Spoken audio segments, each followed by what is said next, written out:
आणि आजच्या दिवशी तुकोबरायांचा एक सुंदर अभंग जो की बऱ्याच जणांच्या परिचित आहे, पाठांतरातला आहे. महाराजांनी आपल्या संत वाङ्मयामध्ये, आपल्या सबंध साहित्यामध्ये जिथे जिथे संतांचा गौरव करावा असं वाटलं ना, तिथे तिथे आईला समोर आणलंय. बघा तुम्ही बारकाईने निरीक्षण केलं तर आपल्या लक्षात येतं. आणि ज्ञानोबा काय, तुकोबा काय, समर्थ काय, एकनाथ बाबा काय, आमचे नामदेव महाराज काय, या सगळ्याच संतांनी मातृशक्तीचा गौरव पदोपदी आपल्या काव्यांमधून, आपल्या वाङ्मयामधून केलाय. खरं तर भारतीय संस्कृती, आपण म्हणतो भारत माझा देश आहे, त्या देशाची प्रधान अशी कुटुंब व्यवस्था आहे. आणि या कुटुंब व्यवस्थेचे दोन खांब आहेत. एक खांब आहे आई आणि दुसरा खांब आहे बाप. म्हणून प्रत्येकाच्या घरामध्ये असे दोन सोन्याचे खांब आहेत. मी म्हणते काय जपायचं असेल आयुष्याचं तर हे खांब जपायचे, सोन्याचे खांब आहेत. बरं, ते शोधायला गेलात तर आतलं सोनं ज्याला दिसायचं त्यालाच दिसतं. आणि झळाळून टाकणारी व्यक्तिमत्व तेव्हाच घडतात जेव्हा माता पित्यांचं त्याग, समर्पण त्या घराला मिळतं. आज तुकोबरायांच्या या अभंगाला स्पर्श करताना महाराजांचा 4 चरणांचा गाथेतला उत्कृष्ट आईचं महात्म्य सांगणारा आणि संतांचं महात्म्य वर्णन करताना मातृशक्तीचा सुद्धा गौरव एका अर्थी करतात तुकोबराय. तिला संतांच्या पंक्तीत नेऊन ठेवतात. त्यामुळे संत आणि आई एक समान असल्याचं तुकोबराय ठासून सांगतात. आणि असा मातेचं महात्म्य वर्णन करणारा तुकोबरायांचा अत्यंत गोड, हृदयाला भिडणारा, मनाला स्पर्श करणारा आणि काय महाराजांनी चाल गायली, त्या चालीमध्ये कितीतरी हृदय हलवून गेली अशी सुंदर चाल त्या अभंगाला सुद्धा साजेशी ओंकार महाराजांनी लावली. त्यामुळे वाजवा ना, मनापासून वाजवा, टाळाटाळ नाही करायची. मागे दाद यावी अशी की खोकला येते तशी दाद यावी. ती दाद मागून नाही मिळत, दाद आपोआप यावी लागते. त्यामुळे मनापासून जिथं कौतुक करावं असं वाटेल ना तिथं मोकळ्या मनाने करावं. बरं का, हातचं राखून ते बरं नसतं कौतुक. त्यामुळे आपण सगळी सुज्ञ आहात, मला जाणीव आहे. आपण बहुश्रुत मंडळी आहात, अनेकांचं अनेक पद्धतीचं श्रवण आपण केलेलं आहे. श्रवणाचे मिसे बैसावे येवुनी, साम्राज्य भुवनी सुख नांदे. माऊली म्हणते येथे मोक्ष असे आयता श्रवणाची आहे माझी. आयता मोक्ष तुम्हाला आम्हाला कीर्तनात संत देतात. आणि कीर्तन ही नवविधातली श्रेष्ठ असलेली भक्ती. मोक्ष कुठेच मिळत नाही, कुठल्या गावाला नाही मिळत. मोक्ष नावाची कुठली वस्तू नाही, कुठलं काही पदार्थ नाहीये.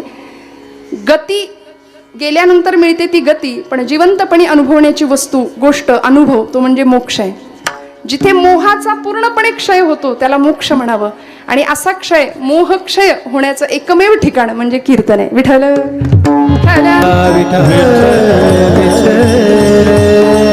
त्यामुळे प्रथम पुण्यस्मरणानिमित्ताने आयोजित केलेली ही कीर्तन सेवा, अगदी साजेसा असा अभंग, एका आईच्या त्यागाला, समर्पणाला दंडवत करणारा, तिचं महात्म्य वर्णन करणारा तुकोबरायांचा अत्यंत गोड अभंग आहे. यच्चयावत जीवाच्या शाश्वत कल्याणाचा विचार आमच्या संतांनी मांडलाय. आणि त्या विचाराचं प्रतिनिधित्व करणारे अनेक संत या भूमीमध्ये होऊन गेले, या मातीमध्ये होऊन गेले. त्या संतांचं प्रतिनिधित्व करणारे जे संत आहेत ते आमचे तुकोबराय. भागवत धर्माच्या कळशस्थानी विराजमान असणारे, देहूचे प्रसिद्ध जगद्गुरु या पदाला विराजमान असलेले आमचे तुकोबराय. धन्य तुकोबा समर्थ, त्याने केला हा पुरुषार्थ. तुकाराम तुकाराम नाम घेता कापे यम, असा दरारा ज्यांचा चरित्राचा आणि चारित्र्याचा होता. साधकावस्थेतली धडपड तुकोबरायांची बघावी तर भामनाथाच्या डोंगरावर जावं, पांडुरंगाला आळवणी करावी, भगवंता ये म्हणून त्याची विनवणी करावी, प्रार्थना करावी. आणि साधकावस्थेपासून सिद्धावस्थेत पोचलेले तुकोबराय की तुका म्हणे मुक्ती परिणिली नोवरी या पदापर्यंत पोहोचतात. एकीकडे न लगे मुक्ती अन धन संपदा, संत संग देई सदा असं म्हणणारे तुकोबराय. शेवटी याच साठी केला होता अट्टहास, शेवटचा दिस गोड भावा. तुका म्हणे मुक्ती परिणिली नोवरी, आता दिस चार खेळी मिळी. या सिद्धावस्थेला पोहोचतात आणि वैकुंठ गमनासारखा अलौकिक सोहळा तुकोबराय जगाला दाखवतात. मला असं वाटतं की लोकांनी वैकुंठ गमन सुद्धा चर्चेत आणलंय तुकोबरायांचं. केली की नाही चर्चा? काही बुद्धीचे फाटे फोडणारे प्रचंड लोक समाजामध्ये आहेत. हो, काय करायचं म्हणजे मला तर असं वाटतं त्यांच्या बुद्धीची मोहऱ्यांनी दृष्टच काढावी. काय काय करायचं त्यांच्या बुद्धिमत्तेला. बरं, नको तिथे आपलं डोकं फार चालवतील. तुकोबराय म्हणे वैकुंठाला गेलेत की नाही, असं काही शक्य असतं का म्हणे देहाने? अहो, भावविश्व आमचं तिथपर्यंत पोहोचत नाही तेव्हा असे संदेह मनामध्ये येतात. ज्ञानोबांच्या भावविश्वातली भिंत चालली, भगवंतालाही ती भिंत चालवावी लागली. आमचं तुमचं भावविश्व तिथं पोचत नाही, आम्हाला वाटतं हे अशक्य आहे. अहो ज्ञानोबा तुकोबा सोडा, साक्षात गोपाल कृष्णांना सुद्धा लोक म्हणाले की कृष्ण एक नाही 4 असले पाहिजेत म्हणाले. वसुदेव सुतं देवम हा एक कृष्ण. कारण एका कृष्णाला एवढं सगळं करणं शक्य नाही. कंस चाणूर मर्दनम, कंसाला मारणारा कृष्ण दुसराच. देवकी परमानंदम तो म्हणले तिसराच असला पाहिजे. तिकडे मथुरेत जन्माला आला. आणि कृष्णम वंदे जगद्गुरुम, अर्जुनाला गीता सांगणारा तो कृष्ण चौथा असला पाहिजे. हे अशी डोकी आहेत. पण असो, आपण महाराष्ट्रात आहोत, आपण भारतात आहोत. भारतीय परंपरा, भारतीय संस्कृती, या संस्कृतीचा जाज्वल्य अभिमान असणारी आपण सगळी मंडळी आहोत. आणि तो अभिमान असाच टिकून राहिला तर पुढच्या पिढीसमोरचं भविष्य फार वेगळं असेल, ते दिव्य असेल, उदात्त असेल, यात शंका नाही. आमचा महिला वर्ग आज बहुसंख्येने उपस्थित आहे. पण आपण सगळ्या इथे उपस्थित आहात ना. 2 वाक्यातला अर्थ जरा थोडासा, शब्द तेच वापरलेत पण म्हणायचंय वेगळं. आपण आहात ना. मनाची उपस्थिती फार महत्वाची आहे. देहाची उपस्थिती सगळ्यांची असतेच कीर्तनात, पण मन असेलच. मन वढाय वढाय उभ्या पिकातला ढोर, मन वढाय वढाय उभ्या पिकातला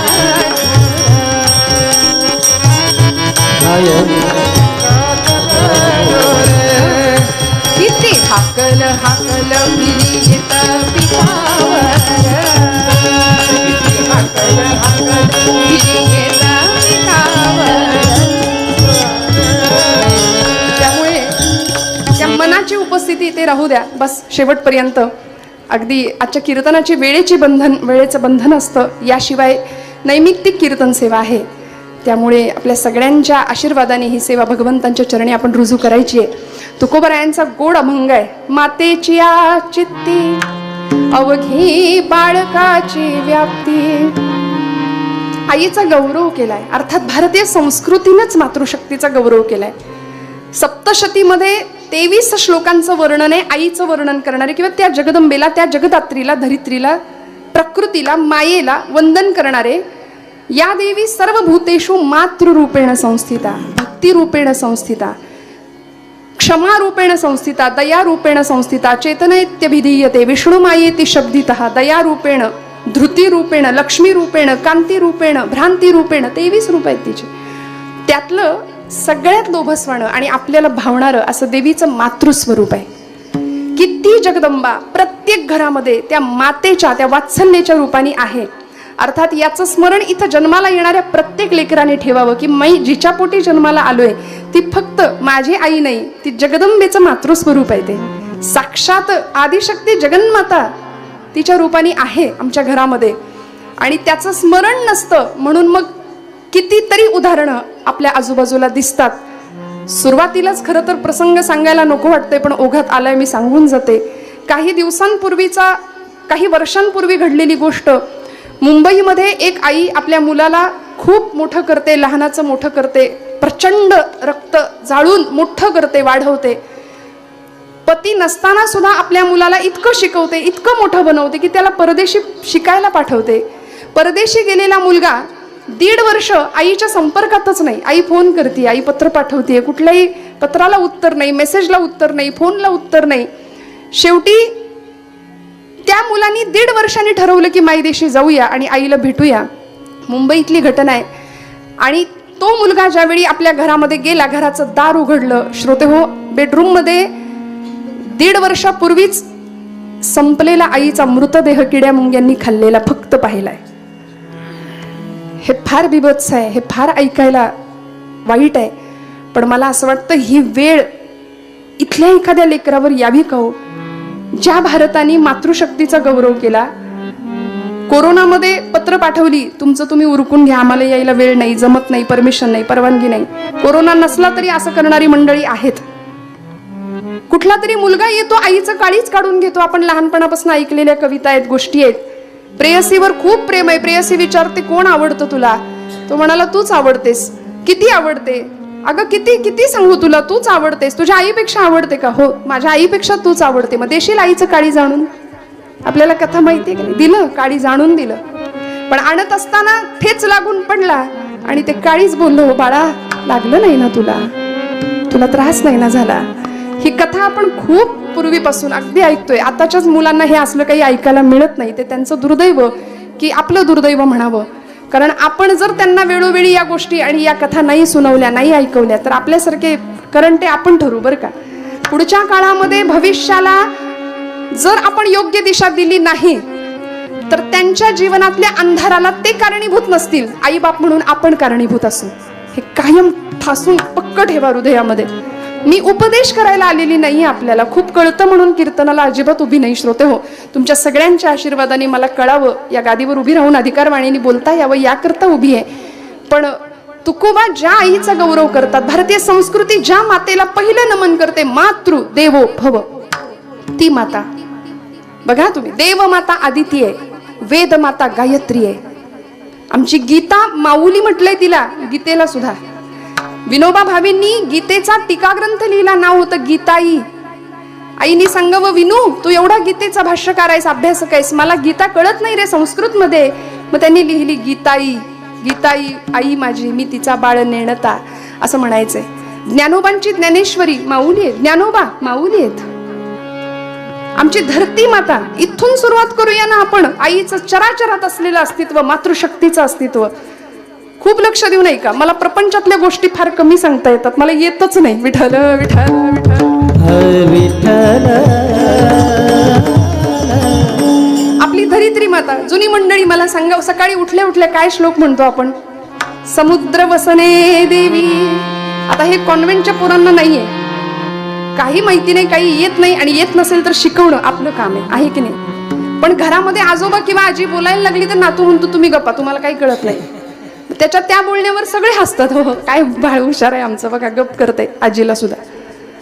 तिथं फटका देण्याची गरज आहे. लाल येत पंचवर्षांनी, दशवर्षांनी ताडे येत. कसा बोलेल परतच्या वेळी उलटा.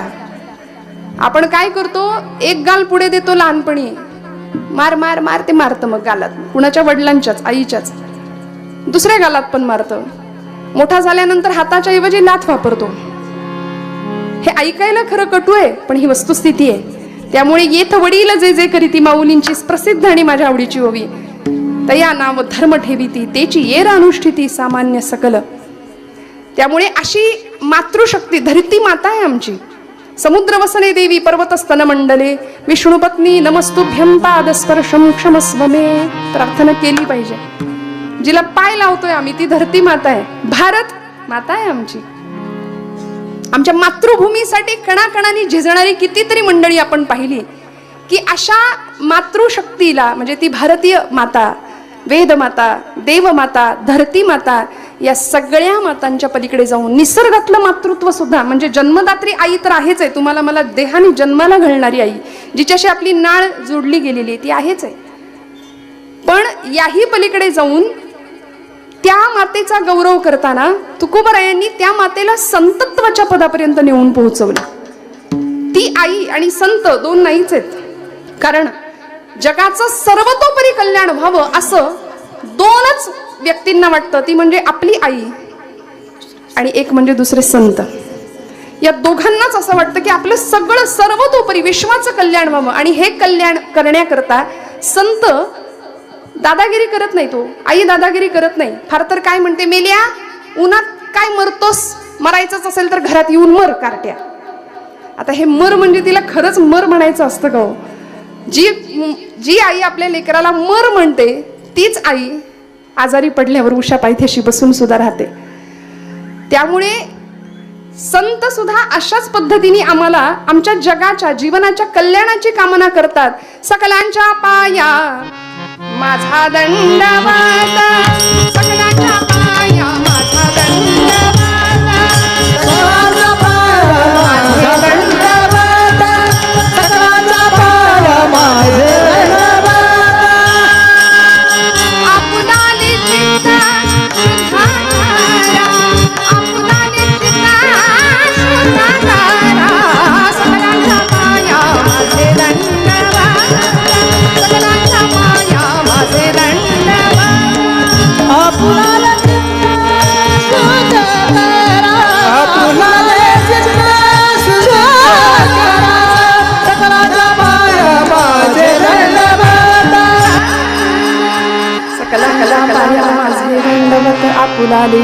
चित्त शुद्ध करा. दंडवत घालून जगाच्या शाश्वत कल्याणाची कामना करणारे संत आहेत. आमच्या जीवनाच्या कल्याणाची कामना करणारी आई आहे. आणि म्हणून अशी आई की जी सगळ्यांनी अनुभवली बरं का. तुम्ही आम्ही प्रत्येकाच्या घरामध्ये ती मातृशक्ती आहे. तुकोबा तिचाच गौरव करतात, तिलाच वंदन करतात. आणि तिचा गौरव करताना अनेक संतांनी सुद्धा त्या मातेचा गौरव केलाय की ज्यावेळी आमचे विठ्ठलपंत आणि आई रुक्मिणीला देहांत प्रायश्चित्ताची शिक्षा भोगावी लागली, देहांत प्रायश्चित्त भोगावं लागलं. काय मातृत्वाची संकल्पना आहे बघा. निघून गेले आई वडील. सकाळी उठली आमची सगळी लेकरं चारही. सोपान दादा उठले, निवृत्ती दादा उठले, ज्ञानदादा उठला. आणि डोळे चोळत चोळत 4 वर्षाची परकरी पोलक्यातली आमची मुक्ताई धावत धावत बाहेर आली, डोळे चोलत, केस भुरभुरते. आणि निवृत्ती दादाला सांगितलं, दादा माझी आई कुठे रे? निवृत्ती दादा म्हणाले, मुक्ते आई देवाकडे गेली, देवाघरी गेली. आई देवाघरी गेली. मुक्ताई म्हणाल्या, ती तर रोजच जाते रे, रोजच जाते अश्वत्थ वृक्षाला प्रदक्षिणा. आत्ता येईल म्हणाले. काय देवाघरी गेली सांगतोस मला? येईल आता. बराच वेळ झाला आईच येईना. निवृत्ती दादा सांगतायत, देहांत प्रायश्चित्त घेतलं होतं आदल्या रात्री. दादा सांगतायत, मुक्ते अगं बघितलंस का ते चिमणीचं घरटं त्या झाडावरचं, त्या पिंपळावरचं?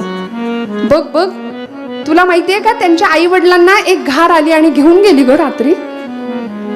मग तरी सुद्धा ती पिलं कशी दाणा टिपतायत, ती राहिली का उपाशी? मग आपल्याला पण गेलं पाहिजे. आई नाही येणार. 4 वर्षाची पोर होती. तिने निवृत्तीनाथांना असं गळ्याला मिठी मारली, दादा आई गेली का रे? मग तुला आई कुठली आता? दादा तुला आई कुठली?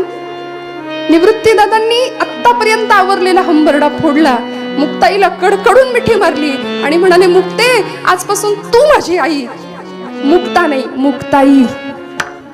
तेव्हापासून मुक्ताई झाल्या आमच्या आदिशक्ती ब्रह्मचित्कला जगज्जननी आद्यत्रय जननी देवांची. आणि अशा त्या देवत्वाला, त्या शक्तीला संतांनी पदोपदी गौरवित केले, पदोपदी तिचा सन्मान केलाय. बरं, हे झालं जन्मदात्रीचं, हे झालं आजूबाजूच्या मातृशक्तीचं. आम्ही निसर्गात मातृतत्व पाहतो. एखादं पक्षी चिमणीचं बाळ अंड फोडून नुकतंच बाहेर आलंय आणि अजून पंख उघडायचे, पंख फुटायचे, डोळे उघडायचे, आणि त्या पक्षाला ती पक्षिणी किती प्रेमाने सांभाळते हो. माऊली ज्ञानेश्वरीत सांगतात बरं का, मग ती जे जे करावे ते मजची पडले आघवे, जैसे अजात पक्षाचे निजीवे पक्षिणी जीवे. अंड्याचं कोश फोडून पिल्लू बाहेर आले, पंख फुटायचे, डोळे उघडायचे, मग त्या पिलाला ती आई किती प्रेमाने सांभाळते, त्याला दाणा आणून चोचीत भरवते, इतक्या प्रेमाने सांभाळते. माऊलींचा दृष्टांत यासाठी आहे. माऊली म्हणतात, असा मी माझ्या भक्तांचा सांभाळ करतो. माऊलींना सुद्धा मातृशक्तीचाच दृष्टांत का द्यावासा वाटलो. देव भक्ताला आईसारखं सांभाळतो. ती चिमणी त्या पिलाला असं म्हणते का, तू माझ्या म्हातारपणची काठी आहे. तिला माहिती असतं उद्या ते उडून जाणार आहे, त्याच्या पंखात बळ आले की ते निघून जाईल, स्वतःचा आकाश निर्माण करेल. पण ती असं नाही म्हणत, आता सातबाऱ्यावर तुझं नाव लागेल, तू माझ्या म्हातारपणची काठी आहे, हे सगळं तुला मी कशासाठी करते, सगळं आमचं बघायचंय तुला परत. कुठलीही अपेक्षा नाही हो, कुठलीच नाही अपेक्षा. निर्व्याज, निष्पाप, निष्कलंक आणि निर्लेप ज्याला म्हणावं असं प्रेम, प्रचंड उदात्त अंतःकरणाने केलेलं प्रेम. आणि ते दाणा भरवतीये. एक दिवस त्या पिलाला फुटले पंख, ते गेलं, ते आलंच नाही परत. आमच्या खानदेशातल्या बहिणाबाईंनी फार सुंदर रूपक केलं. त्या म्हणाल्या, अरे खोप्यामंदी खोपा सुगरणीचा चांगला, अरे खोप्यामंदी खोपा सुगरणीचा चांगला, देखा पिल्लासाठी तिनं झोका झाडाने टांगला, देखा पिल्लासाठी तिनं झोका झाडाने टांगला, खोप्यामंदी खोपा सुगरणीचा चांगला, देखा पिल्लासाठी तिनं झोका झाडाने टांगला. खोपा इनला इनला, खोपा इनला इनला, खोपा हिंडला हिंडला, झुलता पंगला, झुलता पंगला, इनला इनला, जसा झुलता पंगला.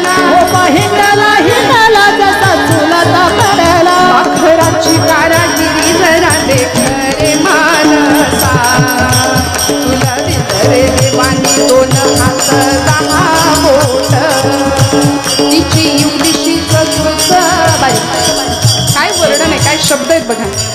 तिची इवलिशीच चोच, तिची इवलिशीच चोच, तेच दात तेच ओठ, तुला दिलं रे देवानी 2 हात 10 बोट.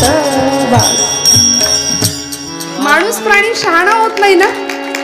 इतकं आईचं प्रेम कसं करावं लेकरावरती, लेकरांनी आईवर कसं प्रेम करावं. निसर्ग आम्हाला माकडीनीला कधी बघितलंय पिल्लांना असं आवळून धरलेलं. कधीतरी कुठल्या तरी घाटात न जाताना आम्ही बघतो ना, एवढ्या त्या शेंड्यावरनं दुसऱ्या शेंड्यावर असं काळजात नुसतं चर्र होतं माझ्या प्रत्येक वेळी की ते लेकरू सुटलं तर. पण नाही, काय विश्वास आईवर. जसा आईवर लेकराचा विश्वास आहे ना, तसं तुकोबराय सुद्धा सांगतात आमचा संतांवर विश्वास आहे.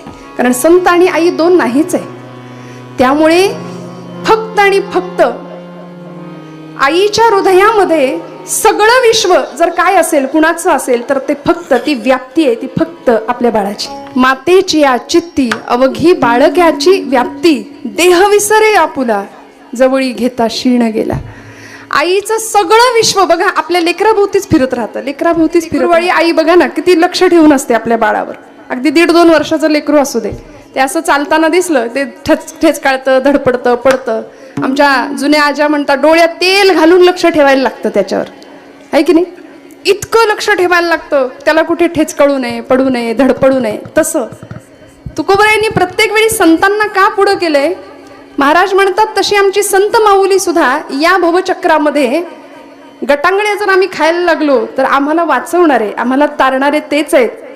भागली या मज वाहातील कणी, त्यांची गेली जोडे सर्व सुख, त्यांची गेली जोडे सर्व सुख,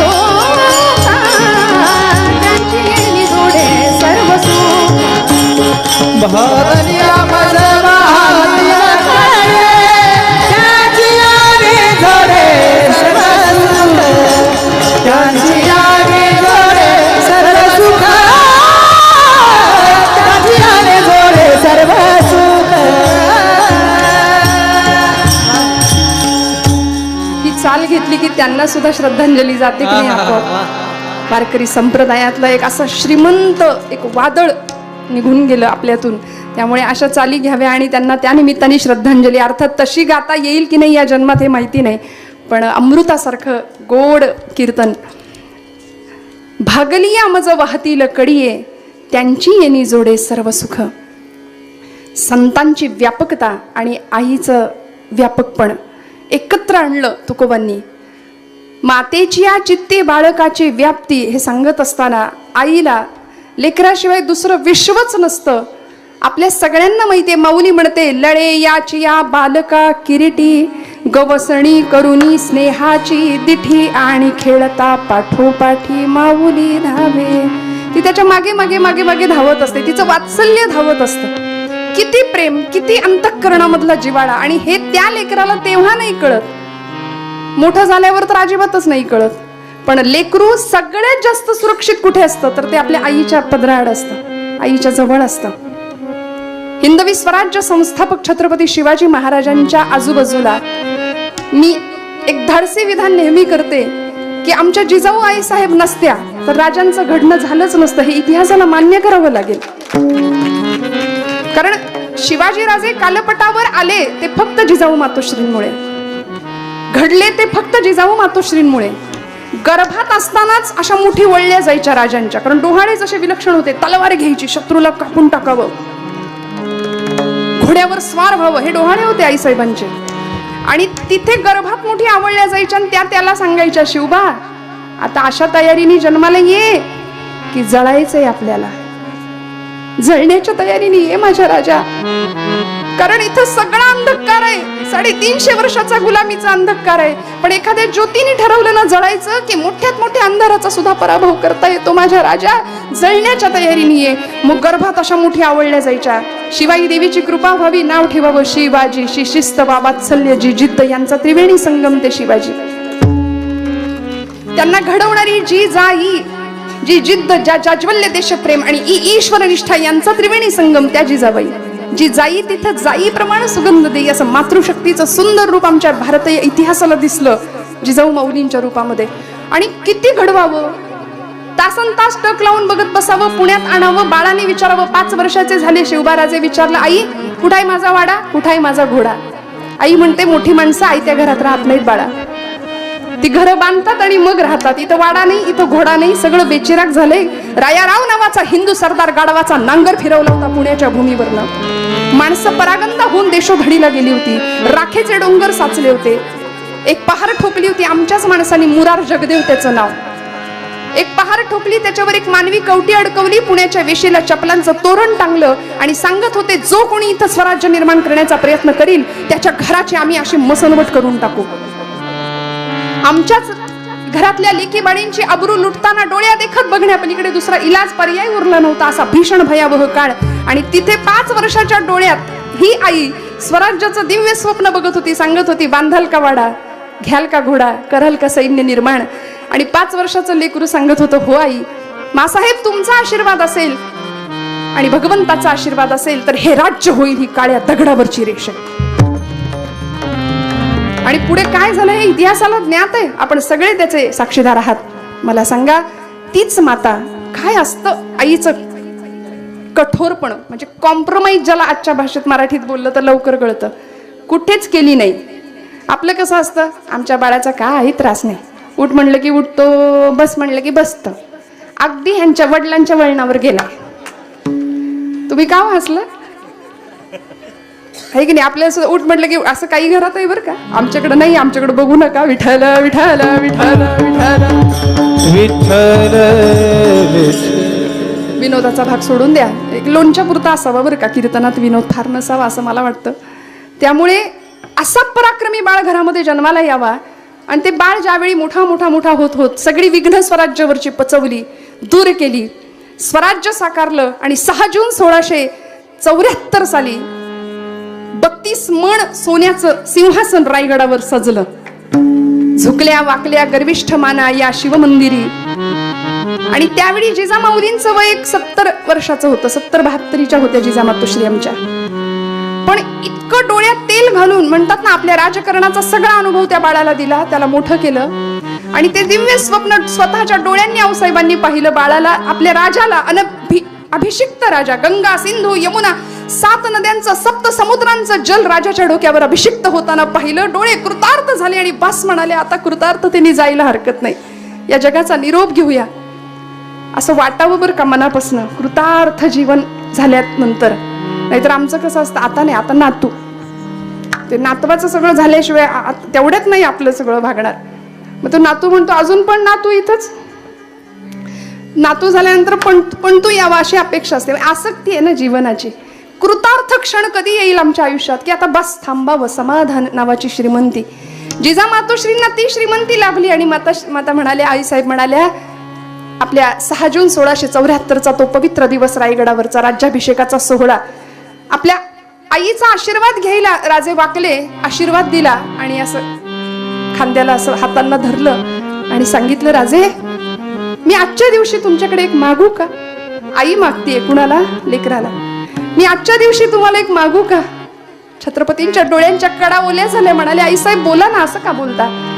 अरे माझी कूस उजवली, जगदंबेला मागितलं, मला असा पुत्र दे जो महाराष्ट्रातल्या न्यायनीतीच्या शृंखला तडातड तोडेल, गुलामगिरीचा अंधकार दूर करेल. माझं ऐकलं आई जगदंबेने, तुझ्यासारखा सुपुत्र मला मिळाला. माझं एक म्हणणं मान्य कराल का? मला द्याल का या जन्मात? माझा पुनर्जन्मावर विश्वास आहे राजे. हे कोण म्हणतंय? आऊसाहेब जिजाऊ. माझा पुनर्जन्मावर विश्वास आहे. मला असं वाटतं की पुढचा जन्म सुद्धा तुमची आई होण्याचं भाग्य मला मिळू द्या.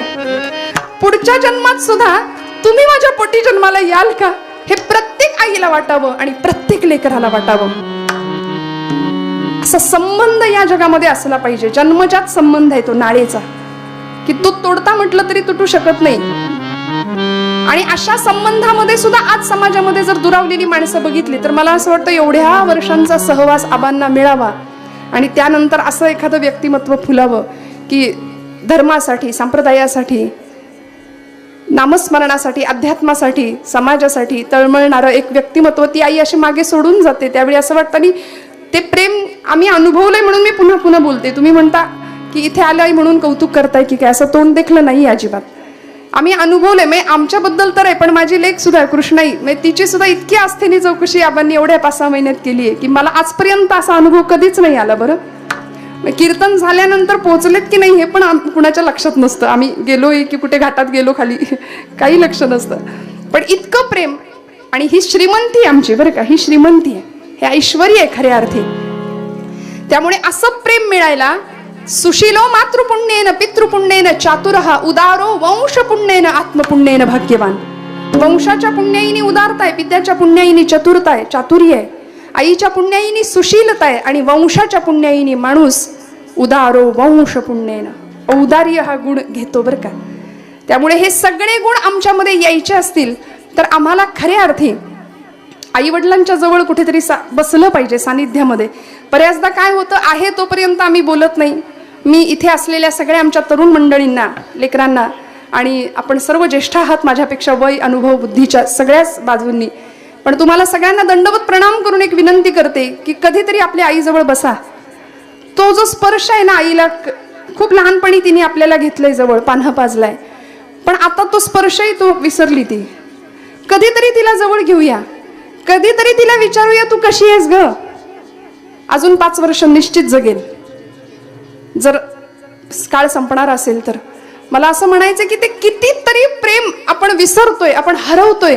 आणि कधीतरी बोलताना आमची पोरं म्हणतात आमची आई अडाणी आहे, काही कळत नाही तिला, शिकली नाही, आमची आई अडाणी आहे. पण खरं सांगू, माझ्या तरुण बांधवांना माझं सांगणं आहे, आईला अडाणी कधीच म्हणू नका, कधीच म्हणू नका. मातेची आचित्ती बाळ अवघी बाळकाची व्याप्ती, दुसरा विचार नाही तुमच्याशिवाय तिने केला. स्वामी विवेकानंदांना एका विद्यार्थ्यांनी विचारलं होतं, स्वामीजी आईचे ऋण फेडता येत नाही, फेडता येत नाही असं का म्हणतो तो, काय अवघड आहे त्याच्यात, फेडूया म्हणे, मी फेडेल.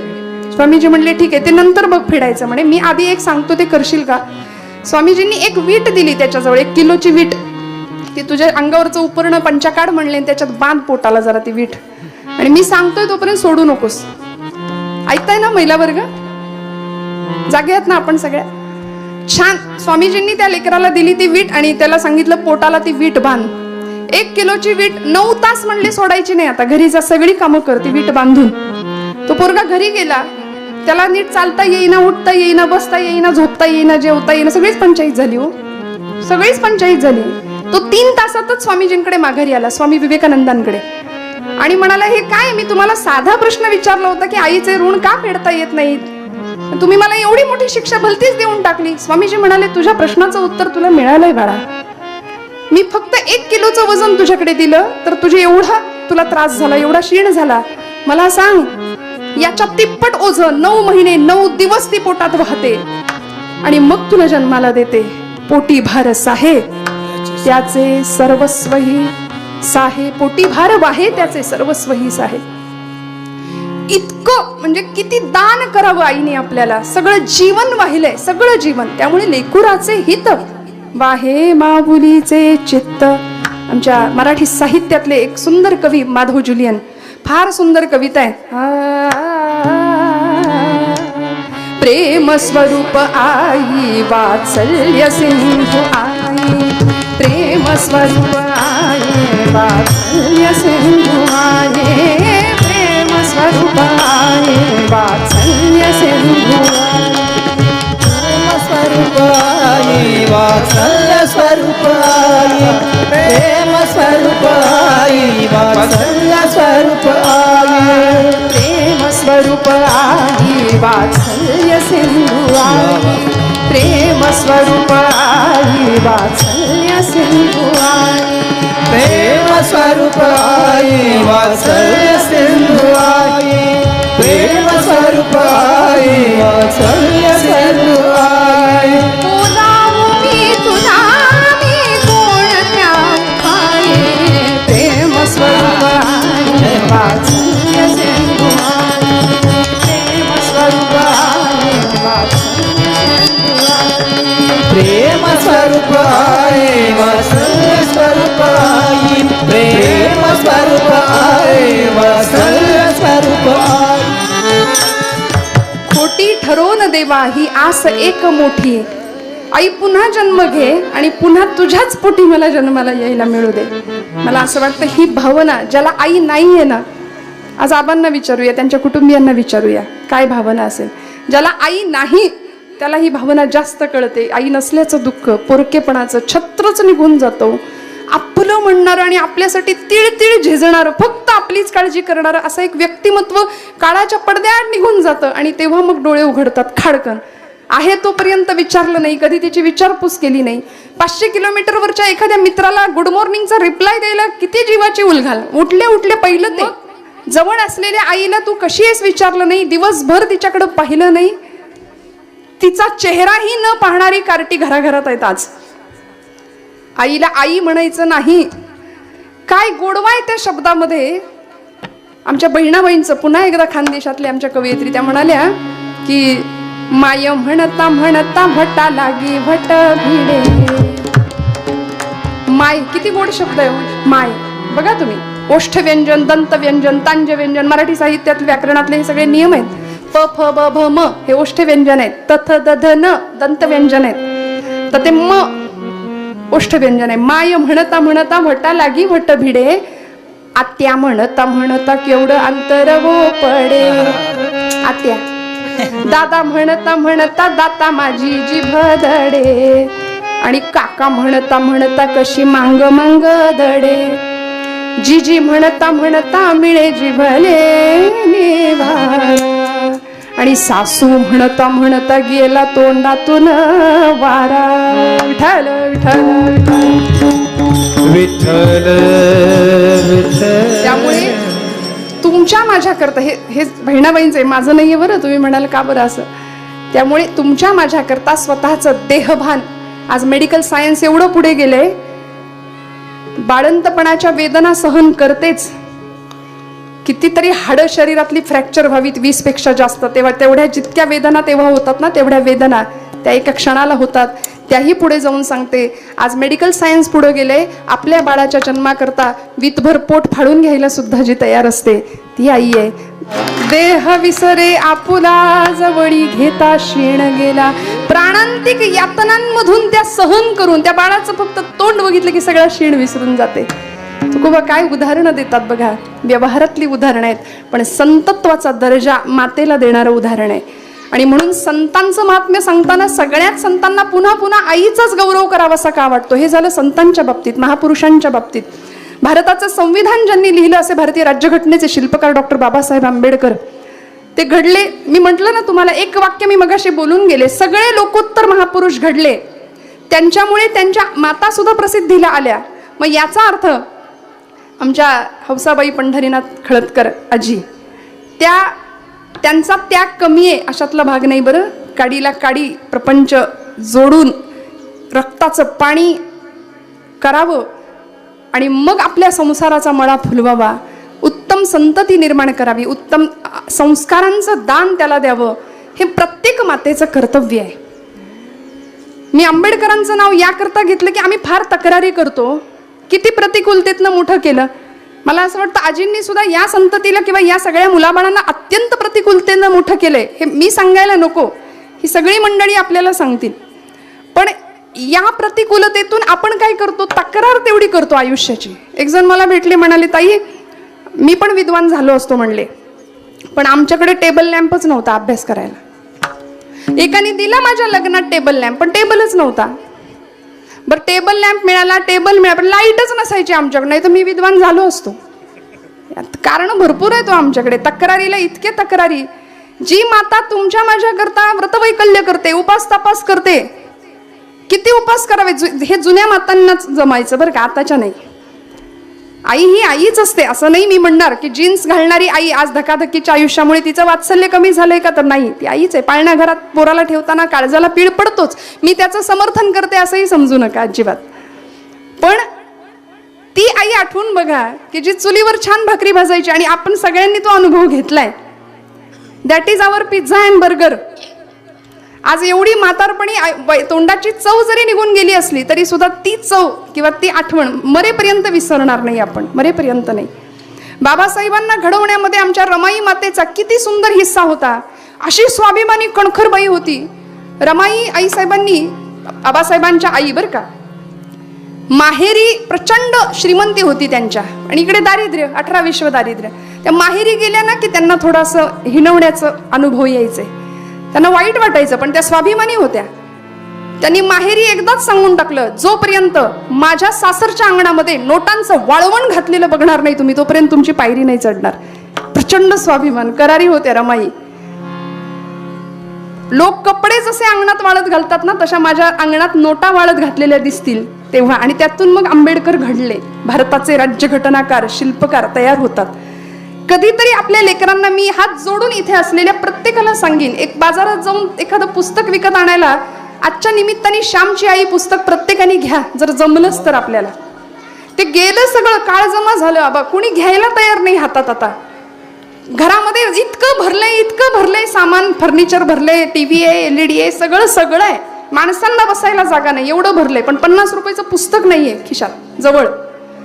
कधीतरी घ्या. की त्या साने गुरुजींनी, पांडुरंग सदाशिव साने, लहानपणी आपल्या आईचा उद्घोष त्या पुस्तकात करतात. ते म्हणतात की मी आंघोळ करून असा बाहेर यायचो, बाहेर आल्यानंतर माझ्या पायाला माती लागेल म्हणून मी माझ्या आईला म्हटलं होतं, आई तुझा ओचा पसर, तुझा पदर पसर, मला पाय ठेवायचे, माझ्या पायाला माती लागेल. तेव्हा ती माऊली सांगते, आई सांगते की श्याम, अरे बाळा, पायाला घाण लागू नये म्हणून जेवढा जपतोस ना, तेवढी मनाला घाण लागू नये म्हणून जप हो. मला असं वाटतं आयुष्यातलं सगळ्यात मोठं हे दान आईने दिलं. इथं बसलेल्या प्रत्येकाच्या व्यक्तिमत्वामध्ये आईचं प्रतिबिंब आहे. तुम्ही माना नाही तर नका मानू, आईचे गुण आहेत, आईचं प्रतिबिंब आहे. त्यामुळे अंतःकरणाची शुद्धता, माझं वाक्य खूप लक्ष देऊन ऐका, मनाची नीतिमत्ता, आपलं अंतःकरण शुद्ध असेल, नीतिमत्ता आपली साफ असेल, तर माझ्यावर विश्वास ठेवा, परमेश्वर काटा सुद्धा टोचू न देण्याची जबाबदारी घेतो. नाहीतर मग याचा काटा काढ, त्याचा काटा काढ, हीच जर आपली वृत्ती असेल, याची अडवा त्याची है की नाही. म्हणून तर ते होतं पाणी अडवा पाणी जिरवा, त्याच्यातनं आम्ही ते घेतलं. जरा कुठे बांधाचं, जरा इकडे तिकडे झाले की एकमेकांचे खून पाडणारी मुलं आज आपण पाहतोय, सख्या भावाचा खून करणारी पोरं आज आपण पाहतोय. मग कुठेतरी संस्कारांची कमतरता आहे का? 350 वर्षापूर्वी अशी एक आई महाराष्ट्राच्या इतिहासाने पाहिली की गडाचे सगळे दरवाजे बंद झालेले असताना पाळण्यात रडणाऱ्या पोराचा टाहो ऐकला आणि गड उतरून खाली आली. राजांना नाव द्यावं लागलं हिरकणी बुरुज. 350 वर्षापूर्वीचा इतिहास. त्यामुळे अशी माता, असे सुपुत्र घडवते. स्वामी विवेकानंदांचा मी उल्लेख केला. स्वामीजी ज्या दिवशी त्रिखंडाची कीर्ती गाजवून आले, शिकागोची धर्मपरिषद पूर्ण करून आले, सगळीकडे जागतिक कीर्तीचा महात्मा झाले होते बरं का, प्रचंड हिरो असं व्यक्तिमत्व. आणि आले भगव्या कपड्यातला तो संन्यासी. कलकत्ता शहरामध्ये त्यांची मिरवणूक काढली होती स्वामीजींची हत्तीवरनं. कुणीतरी सांगितलं, नरेंद्रा, भुवनेश्वरी माता आईचं नाव होतं, आई तुझी वाट बघतीये कुठे, तुळशी वृंदावनाजवळ, जा बर का, तिला पहिल्यांदा भेट. आणि आईचं नाव ऐकलं, ते हत्तीवरनं उतरले, म्हणाले, धावत गेले पायी आणि आईला भेटायला. आई तुळशी वृंदावनाजवळ. जागतिक कीर्तीचा महात्मा होता. 11 सप्टेंबर 1893चा तो इतिहासाचा दिवस, शिकागोची धर्मपरिषद, जिथं माझ्या अमेरिकेतल्या बंधू आणि भगिनींनो असं म्हणून इतिहास घडवला होता स्वामीजींनी. धावत गेले आणि भुवनेश्वरी देवींचा पदर असा घेतला आणि डोक्यावर ठेवला. आणि काय म्हणाले आईला माहितीये? आई, बाकी सगळं सोड म्हणाले, पण मी आज त्रिखंडाचा स्वामी झालो. मी आज त्रिखंडाचा स्वामी झालो कारण मी तुझ्या पदराखाली आहे. तुझ्या पदराचं छत्र माझ्यावरती आहे. आणि ते छत्र निघून गेल्यानंतर मग काय अवस्था होते हे ज्याचं त्यांनी अनुभवावं. श्रोते हो, पश्चाताप करण्याची वेळ आपल्यावर येऊ नये यार. ती आहे तोपर्यंत तिला व्यवस्थित न्याय देऊया. कारण अडाणी आहे म्हणताना तिच्या रूपाने अनुभवांचं अख्खं विद्यापीठ तुमच्या माझ्या घरात वावरत असतं. अख्खं अनुभवाचं विद्यापीठ आहे. त्यामुळे आम्ही घडतो, वाढतो सगळ्या पद्धतीने. बरं, ते करत असताना किती प्रेमाने हो, किती प्रेमाने करावं.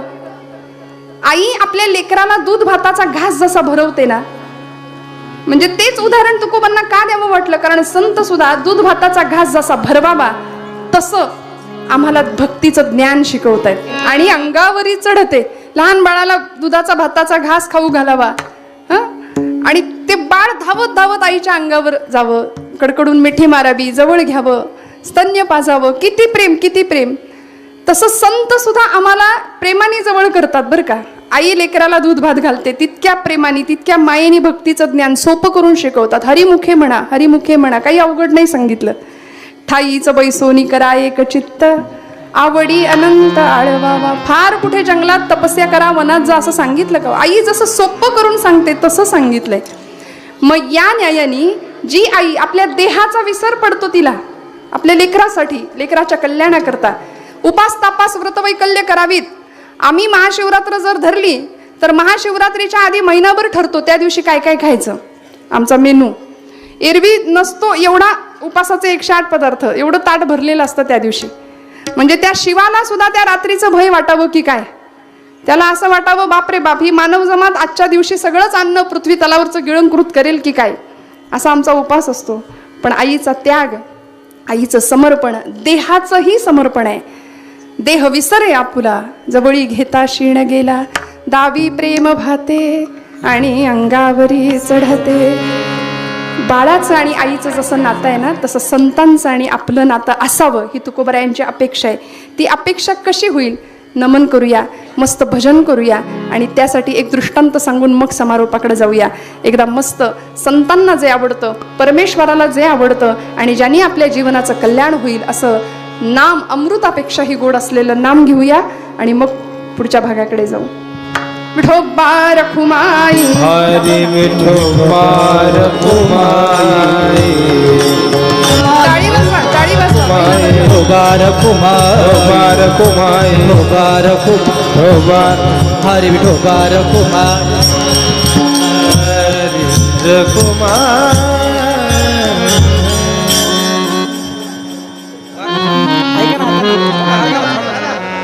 मातेची चित्ती अवघी बाळकाची व्याप्ती, याला म्हणायचं सागर संगीत सगळं. मातेची चित्ती अवघी बाळकाची व्याप्ती, देह विसरे आपुला, जवळी घेता क्षीण गेला, दावी प्रेम भाते आणि अंगावरी चढते. देह विसरे आपुला, जवळी घेता क्षीण गेला. झालं, 5 मिनिटात थांबवते. श्रोते हो, संतत्वाला आईला नेऊन पोहोचवलं, संत पदापर्यंत आई गेली, मातृशक्तीचा गौरव केला. कारण ही संत माऊली सुद्धा आईप्रमाणे आम्हाला कायम वेळोवेळी शिदोरी देत राहिली. एक फक्त दृष्टांत सांगणार आहे मी, बरं आपला वेळ घेतेय मला माहिती आहे, घड्याळ 12च्या पुढे गेले, पण मला आबा म्हणाले थोडंसं पुढे मागे चालेल, म्हणजे मागे नाही पुढंच जाता, हा माझा अनुभव आहे. विठ्ठल विठ्ठल विठ्ठल विठ्ठल.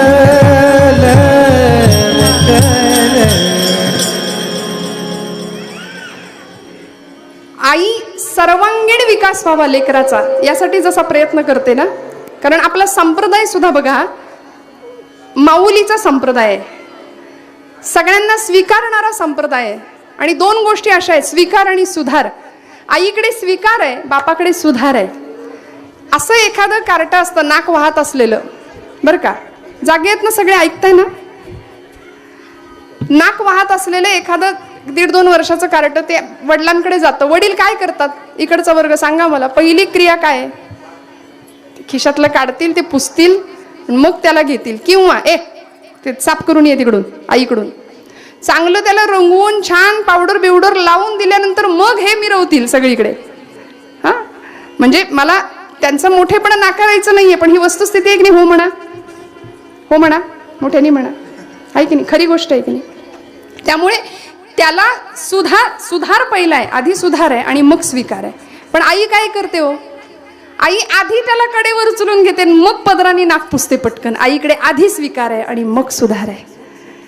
त्यामुळे आपला संप्रदाय, वारकरी संप्रदाय सुद्धा, भागवत संप्रदाय सुद्धा स्वीकारणार आहे. यारे यारे लहान थोर, याती भलती नारी नर, सकळांसी आहे यथाधिकार. तुम्ही जसे असाल तसे संत आम्हाला स्वीकारतायत.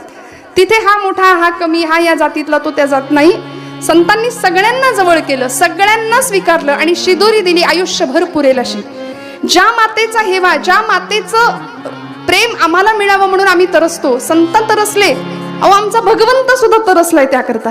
काय सांगू तुम्हाला, ज्या भगवान गोपाल कृष्णाला 2 मातृत्व देणग्या लाभल्या होत्या. एक देवकी माता होती जन्म देणारी, एक पालन करणारी यशोदा मैया होती. पण तरी सुद्धा गोकुळ सोडून गेल्यानंतर ते म्हणायचे, उद्धवा माझ्या यशोदा आईसारखी आई सगळ्या जगात नाही शोधून मिळणार, सापडणार नाही. काय प्रेम करायची. निघून गेले ना भगवंत, त्यावेळी ती यशोदा माता अशी झाडांना वेलींना कवटाळायची. कुणी आलं की म्हणायची कान्हा भेटला का. इतकं प्रेम. आणि ते भगवंत दोन माता मिळून सुद्धा मातृत्वाची भूक कमी राहिली की काय म्हणून एक प्रसंग सांगते. शेवटच्या वेळी कुरुक्षेत्रावरचं युद्ध संपलं. अश्वत्थाम्यानी ब्रह्मास्त्र सोडलं होतं पांडवांच्या शेवटच्या गर्भावरती उत्तरेच्या. त्यावेळी ती उत्तरा जीवाचा आकांत करून ओरडायला लागली, भगवंता कृष्णा धाव, सांभाळ, वाचव मला, हे गोविंदा, हे माधवा, हे मधुसूदना. त्यावेळी परमात्मा तिथं आले आणि अशा वेळी भगवंत तिला म्हणतात, उत्तरे मी तुझ्या गर्भाचं रक्षण करेन. अर्थात अनंत कोटी ब्रह्मांड नायक, त्याला अशक्य काहीच नव्हतं, पण तरी सुद्धा तो तेव्हा तिला म्हणतो की मी तुझ्या गर्भाचं रक्षण करतो, पण तू मला काय देशील. उत्तरा म्हणली, माझ्याकडे आहे ते मी सगळं तुला देते भगवंता, पण माझ्या गर्भाचं रक्षण कर. भगवंत तिला या क्षणात काय म्हणतात ऐका. भगवंत म्हणतात, उत्तरे मला तुझं मातृत्व दे, मला तुझं मातृत्व दे. ते तिच्या गर्भात प्रवेश करू शकले नसते का, पण तिची आधी परवानगी घेतली आणि मग माता म्हणून स्वीकार केला आणि मग गर्भात गेले. परीक्षितीचा सांभाळ केला, रक्षण केलं आणि तेव्हा मग आम्हाला भागवत ग्रंथ मिळाला. तेव्हा परीक्षितीच्या माध्यमातून आम्हाला भागवत ग्रंथ पोहोचला आमच्यापर्यंत. मला असं वाटतं की भगवंत सुद्धा या एका नात्यासाठी कायम असूसलेला आहे, संत असूसलेले आहेत. मग तुम्हाला आम्हाला हे दान मिळून सुद्धा आम्ही नतद्रष्टासारखे का वागतो याचा प्रत्येकाने जाणीवपूर्वक विचार करावा. आपल्या आईला म्हणजे आता सगळी पॅकेजचीच भाषा आहे दादा, सगळी मुलगी पाहिजे IT इंजिनिअरिंग, आपण भरपूर पैसा. पुन्हा सांगते, कुणाची निंदा करायचा हेतू नाही, विरोध नाहीये. भरपूर शिकावं, भरपूर श्रीमंती मिळवावी, जोडून या धन उत्तम व्यवहारे, पण उदास विचारे वेच करी, हे पुढचं विसरतो आम्ही. सगळं करावं, सगळं मिळवूया, पण शनिवार रविवार आला की आम्ही मॉलला जातो, शनिवार रविवार आला की कुठेतरी लोणावळ्याला जायचं, धबधब्याखाली भिजायचं, सेल्फी काढायचे आणि नको त्या चंगळवादाच्या आहारी जायचं. मदर्स डे, फादर्स डे आले की मग आई वडिलांचे फोटो आपण त्या DP-ला ठेवतो तात्पुरते. सगळं हे तात्पुरतं आहे बरं, काय कृत्रिम आहे, तेवढ्या पुरतं. 14 फेब्रुवारीला आमच्या देशात एक मोठा प्रेमाचा महापूर येतो, व्हॅलेंटाईन डे म्हणतात त्याला.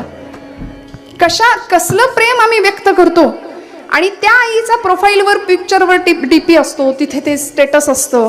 मला असं वाटतं अंतःकरणाच्या प्रोफाईलवरती किती आहे याचा कधी कोणी विचार करतंय का हो? त्यामुळे हे सगळं आम्हाला समजवावं, हे सगळं आम्हाला उमजावं, याकरता मातृत्वाची ही देण, मातृत्व तुम्हाला मला लाभलंय किंवा ती आई तुम्हाला मला लाभलीये, तिचा सन्मान करणं, तिच्यासाठी जे जे करता येईल ते करणं. आणि भगवंताला इमर्जन्सीचा ऍड्रेस देवाला विचारला एकाने, तुला जर इमर्जन्सी शोधायचं असेल तर कुठे? तो म्हणाला, सकल तीर्थांची ये धुरी जी एका माता पितरी. मी आईच्या चरण स्पर्शात आहे, भगवंतानी सांगून दिलं, मी इकडे तिकडे कुठेच नाही. त्यामुळे भगवंताला बघायचंय ना, आईच्या पायाकडे बघा, त्याचं दर्शन घेऊया. संतांना आईचा दर्जा द्यावा, संतांना माऊली म्हणावं, ज्ञानेश्वरी कळत नाही असं म्हणणाऱ्याला मला असं सांगावंसं वाटतं की आई म्हणून त्यांच्याकडे बघा.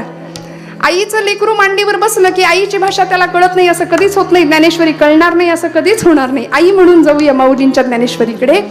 संतांची शिदोरी तुमच्या माझ्याकडे आहे, ती शिदोरी सांगते. सहल लहान मुलाची जाते की नाही, आणि सहलीला जाणारं पोर आईला विचारतं, आई माझी सहल चालली, एका दिवसात माघारी येणार आहे. आई म्हणते, किती चपात्या घालू रे डब्यात, किती देऊ पोळ्या? असं होतं ना आपल्या बाबतीत, महिला वर्ग.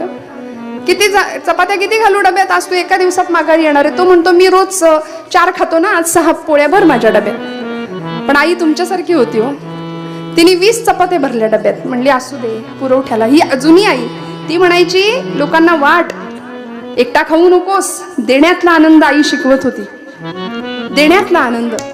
त्यामुळे मग तो मुलगा निघाला जाताना, म्हणला माझ्या आईला काही अक्कलच नाही, मी 6 चपात्या मागितल्या होत्या, एवढं ओझं दिलंय, आता मला हे घेऊन सगळं सांभाळायचं, वागवायचं. आई म्हणते, ही शिदोरी आहे रे बाळा, सांभाळ, वागव, नाही म्हणू नकोस. झाला प्रवास सुरू झाला. काही अंतर चालून गेल्यावर शिक्षक म्हणाले, चला एका झाडाच्या छान सावलीखाली सगळे बसले जेवायला, शिदोऱ्या उघडा. सपासप सपासप पहिल्या दणक्यात 4 चपात्या यांनी आणल्या. म्हणलं बापरे, माझी आई किती ग्रेट आहे. मग अशी अजिबात तिला अक्कल नव्हती, आता एवढी ग्रेट आहे की मला एवढा डबा दिलाय, मला संध्याकाळपर्यंत पुरला पाहिजे.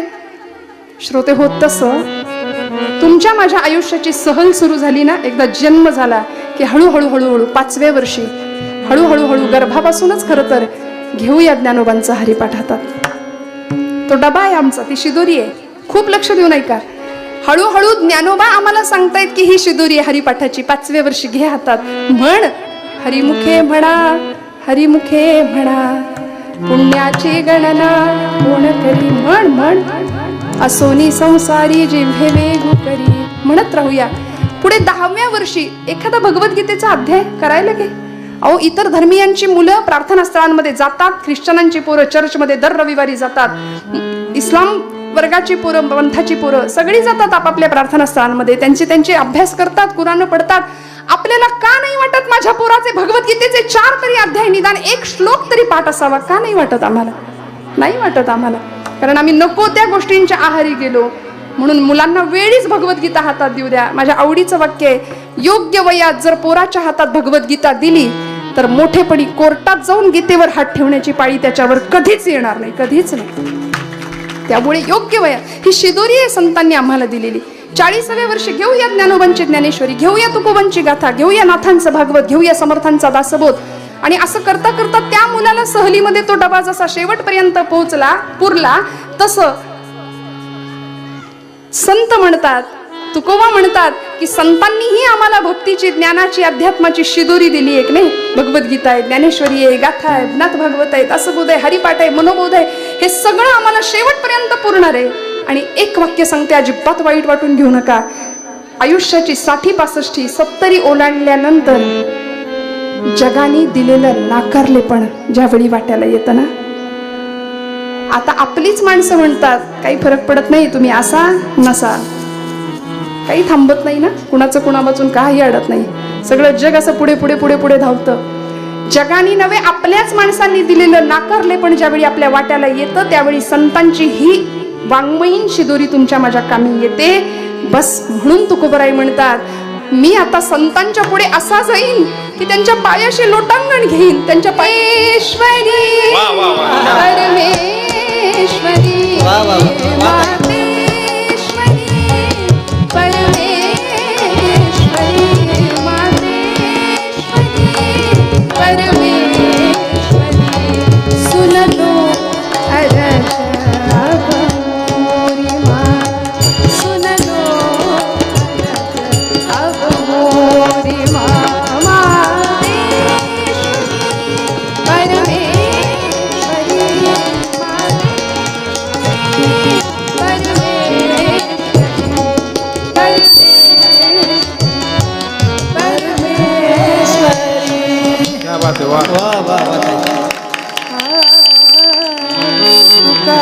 संतान पुढे.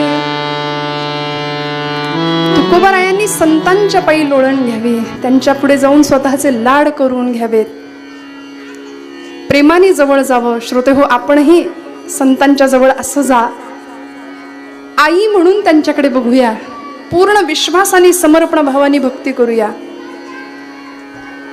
कशासाठी कुणाचा द्वेष, मत्सर, ईर्षा, हेवे दावे सगळं बाजूला ठेवूया. बोलायचंच असेल तर चांगलं बोलूया. बोलू ऐसे बोल जेणे बोले विठ्ठल डोले. परमेश्वराने जीभ दिली, वाचा दिली, एखाद्याचं अंतःकरण आणि एखाद्याचं काळजाला घर पाडण्याकरता नाही बरं. त्यामुळे उत्तम बोलूया, बोलावा विठ्ठल, पहावा विठ्ठल, करावा विठ्ठल जीव भाव. यत करोषि यदश्नासी यज्जुहोसी ददासी यत यत तपस्यसी कौंतेय तत्कुरुष्व मदर्पणम. जे जे कर्म करू ते विठ्ठल भक्तीमध्ये समर्पित करूया, परमेश्वराच्या जवळ समर्पित करूया. आणि अशा समर्पित भावाने केलेली भक्ती भगवंत आपली करून घेणार, यात निश्चित शंका नाही. आपण सगळे इथे आलात, अत्यंत प्रेमाने आपण कीर्तन श्रवण केलं. मला माहिती आहे घड्याळ खूप पुढे सरकले, पण तरी सुद्धा आता इथे घड्याळाकडे बघून चालतच नाही असा रंग आणि अशी सगळी साथ असल्यानंतर. त्यामुळे खऱ्या अर्थी स्वरब्रह्म, नादब्रह्म आणि शब्दब्रह्म एकत्र आल्यानंतर साक्षात परब्रह्म कीर्तनात साकार होतो. आणि श्रोत्यांच्या रूपाने आम्ही परब्रह्माला पाहतो. तुम्ही श्रोते महेशाची या मूर्ती, मी दुबळा अर्चित असे भक्ती, बोल जरी गंगावती तरी स्वीकार आलं की. त्यामुळे ही सगळी मंडळी जीव देऊन, म्हणतात ना, जीव तोडून आपली कला सादर करणं आणि परमेश्वराचा वरदहस्त असणं म्हणजे काय, हे यात 4-5 मंडळींकडे बघून आपल्याला कळतं श्रोते हो, की हे एका जन्मातलं नसतं. म्हणजे आमचे ओंकार महाराज काय, सुनील महाराज काय, किंवा ही सगळीच मंडळी, आमचे दिग्विजय दादा आहेत, युवराज दादा आहेत, आम्हा सगळ्यांच्या पाठीशी तुमच्या सगळ्यांचे आशीर्वादाचे हात आहेत. ते हात कायम राहावेत आणि परमेश्वराने या मंडळींकडून अजून भरपूर सेवा, नादब्रह्माची सेवा, स्वरब्रह्माची सेवा अशीच करून घ्यावी, एवढीच पांडुरंग परमात्म्याच्या चरणी प्रार्थना करते. बोलत असताना काही वेडवाकडं गेलं असेल तर मोठ्या अंतःकरणाने क्षमा करा. आपण सगळे माझ्याहून थोर आहात. इतका वेळ झाला आपण बसलेला आहात. सर्व तरुण बांधव, आपल्या सर्व माता भगिनी, पुरुषवर्ग सगळ्यांच्या चरणी कृतज्ञतापूर्वक वंदन करते आणि पुन्हा एकदा खळदकर कुटुंबियांना मनापासून धन्यवाद देते. आमच्या आबांची तळमळ, 6 महिन्यांपासून त्यांचा हा पूर्ण अट्टहास आज सफल झालाय की नाही खरं तर माहिती नाही, त्यांनाच माहिती. पण आज त्यांची तळमळ, त्यांचं समर्पण, आईविषयीचं प्रेम, आईवर इतकं प्रेम करावं असं म्हणतात, आई वेडं असावं.